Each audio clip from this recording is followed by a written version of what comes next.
கர்த்தருக்கு ஸ்தோத்திரம். தேவனுக்கு மகிமை உண்டாவதாக. ஆண்டவரும் இரட்சகருமான இயேசு கிறிஸ்துவின் நாமத்தில் உங்கள் யாவருக்கும் என் அன்பின் வாழ்த்துக்களை தெரிவித்துக் கொள்கிறேன்.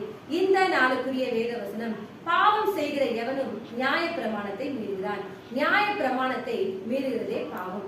1 யோவான் 3:4.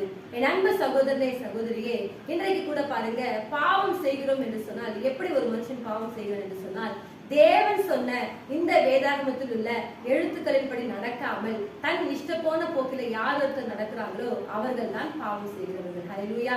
ஆகவேதான் சொல்றாரு, பாவம் செய்கிற எவனும் நியாய பிரமாணத்தை மீறுகிறான், நியாய பிரமாணத்தை மீறுவதே பாவம் என்று சொல்கிறார். ஆகவே நண்பு சகோதரனே சகோதரியே, தேவன் சொன்ன வார்த்தைக்கு செவி கொடுக்காமல், அந்த வார்த்தையின்படி நடக்காமல் உங்க இஷ்ட போன போக்கில் நடப்பீர்கள் என்று சொன்னால் அதுதான் பாவம்.